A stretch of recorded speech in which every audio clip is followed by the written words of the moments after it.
सुरुवातीच्या सर्ग 1 मध्ये नारदाने वाल्मिकीला रामकथा सांगितली आहे. वाल्मिकीने नारदाला विचारले की असांप्रत सर्व गुणांनी संपन्न असा कोण पुरुष आहे. त्यावर नारदाने राम असे म्हणून त्याचे वर्णन केले व संक्षिप्त रामकथा सांगून सध्या राम व सीता अयोध्येत राज्य करीत आहेत असे म्हटले. वर्तमान काळाचा वापर दर्शवितो की रामाने सीतेचा त्याग करण्याअगोदरची ही घटना आहे.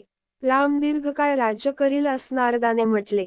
या अतिसंक्षिप्त रामकथेत व पुढील विस्तृत रामायणामध्ये साहजिकच काही फरक दिसून येतात. राम वनात गेला तेव्हा दशरथ त्याला पोचवण्यासाठी दूरवर बरोबर गेला असे येथे म्हटले आहे. रामाने विश्वामित्राबरोबर जाणे, ताटकावध, धनुर्भग वगैरे येथे काही नाही. वालीसुग्रीवाची राजधानी किष्किंधा हिचे वर्णन गुहा असे केले आहे. दुसऱ्या सर्गामध्ये प्रख्यात असा क्रौंच प्रसंग व वाल्मिकीची पहिल्या मनीषात प्रतिष्ठात्वम या श्लोकाची रचना वर्णिली आहे. आपण काहीतरी नवीनच केले असे वाल्मिकीला वाटले तेव्हाच खुद्द ब्रह्मदेवाने प्रगट होऊन श्लोकरचनेबद्दल वाल्मिकीचे अभिनंदन केले व तसे करण्याची मीच तुला प्रेरणा दिली.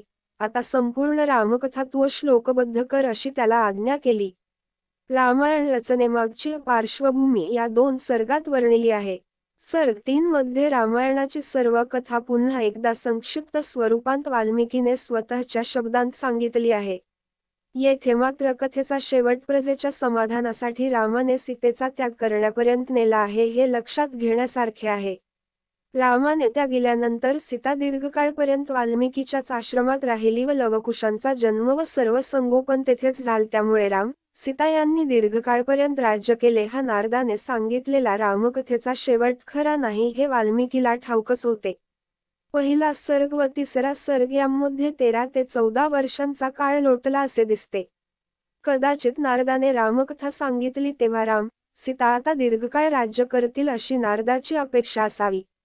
उत्तर: रामचरित्र हा रामायणाचा भाग मानावयाचा की नाही हा एक विद्वानांचा वादविषय आहे अशी माझी कल्पना आहे. रामायण वाल्मिकीने प्रथम रचले व लवकुशांना शिकविले तेव्हा सीतेच्या त्यागाचा सुरुवातीचा कथाभाग त्यात कदाचित समाविष्ट असावा. लवकुशांनी अयोध्येत जाऊन ते लोकांना व नंतर खुद्द रामला ऐकविले. त्यानंतर राम स्वतः वाल्मिकीच्या आश्रमात आला. सीतेची भेट झाली व वाल्मिकीने सीतेबद्दल सर्वतोपरी आश्वासन दिले तरीही रामाने सीतेचा स्वीकार केला नाहीच व संशयही पूर्णपणे सोडला नाही. तेव्हा निराशेने सीता भूमिगत झाली व शोकाकुल राम लवकुशांना घेऊन अयोध्येला परत गेला. हा अखेरचा कथाभाग तर मूळ रामायण रचनेच्या वेळी घडलेलाच नव्हता, त्यामुळे तो मूळच्या रामायणात समाविष्ट असण्याचा संभवच नाही. मात्र त्यानंतर केव्हातरी वाल्मिकीने स्वतःच वा इतर कोणाकडून तरी हा कथाभागही रामायणात समाविष्ट केला असावा. अर्थात तो रामकथेचा अनिवार्य भागच आहे. रामाने सीतेचा केलेला कायमचा त्याग हा योग्य की अयोग्य, न्याय की अन्याय हा एक प्रश्न आहे व रामावर अतीव श्रद्धा बाळगणाऱ्यांनाही तो अवघडच आहे. वाल्मिकीने श्लोक व अनुष्टुभ छंद पहिल्यान रचला की इतर पूर्वीची काही रचना त्या छंदांत आहे हे मला माहीत नाही. मात्र वेद, उपनिषदे रामायणाच्या खूप पूर्वीची व त्यात काव्यमय व गेय ही रचना, सुक्ते आहेत अशी माझी समजूत आहे.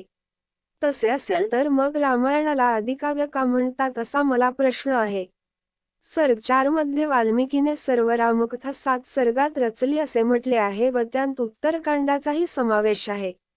नंतर ते लवकुशांना शिकवले गेले व त्यांच्याकडून त्याचे गायन फार परिणामकारक होते असे सर्व मुनिगणांचे मत होऊन सर्वांनी त्यांना कौतुकाने त्यांना काही भेटवस्तू दिल्या. त्यात छाटी, लंगोटी, रुद्राक्षांची माळ अशा नामी वस्तूंचा समावेश होता. लवकुश अयोध्येच्या रस्त्यांतून रामायण गात फिरत असताना खुद्द रामानेच त्यांना दरबारात नेऊन त्यांचे कौतुक व सन्मान केला व सर्व रामायण गाण्याची त्यांना आज्ञा केली. त्यावेळी त्यांनी गायलेली रामकथा म्हणजे पुढील सर्व सर्गात व उत्तरकांड सोडून इतर कांडांत आलेले रामायण होय. इथून पुढे लवकुशांचा वा दरबाराचा उल्लेख न करता सर्व रामकथा क्रमवार सांगितली आहे. सर्वसाधारणपणे सर्व रामकथा आपल्या सर्वांच्या भरपूर परिचयाची असल्यामुळे ती सर्व क्रमाने सांगण्याचा माझा विचार नाही. रामायण वाचताना कित्येक ठिकाणी आपल्याला आश्चर्याचे धक्के बसतात व आपले दीर्घकाळचे काही समज चुकीचे असल्याचे दिसून येते. बालकांडांतील व पुढे इतर कांडांतीलही अशा प्रसंगात